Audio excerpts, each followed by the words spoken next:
Mais je te pose la question, dans la sincérité de ton cœur, est-ce que tu es sûr que si tu meurs maintenant, tu iras au ciel? Avec ta masturbation, avec ta pornographie, avec ton infidélité, avec ta maîtresse, toi tu iras au ciel. Avec tes vols et tes mensonges, toi tu iras au ciel. L'argent que tu as là, si ça doit parler, c'est-à-dire il m'a volé, toi tu iras au ciel. Avec tes faux documents, toi tu iras au ciel. Tu iras au ciel. Avec la haine et la jalousie que tu as. Et tu passes tout ton temps à parler du mal des gens, toi tu iras au ciel. Toi tu iras au ciel.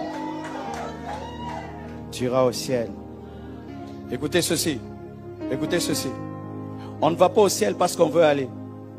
On va au ciel parce qu'on a le visa du ciel. Je ne viens pas à Jérusalem seulement parce que je veux. Il faut que je respecte les principes de l'immigration.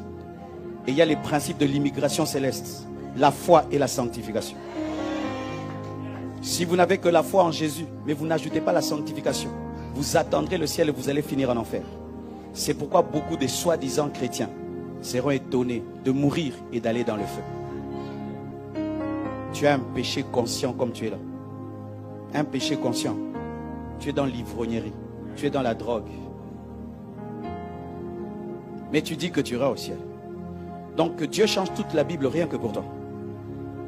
Qu'une réunion céleste se fasse pour ajouter un verset. Que les impudiques hériteront les royaumes des cieux. Que les adultères hériteront les royaumes des cieux rien que pour toi. Pourquoi tu as toujours pensé que tu es une personne spéciale sur la terre?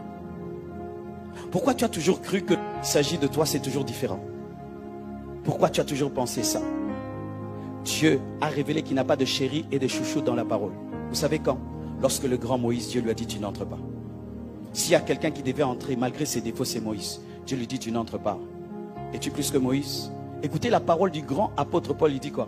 Je traite durement mon corps de peur d'être disqualifié après avoir prêché aux autres. C'est dire quoi? Paul était conscient que Dieu ne consomme pas Paul, il consomme Jésus.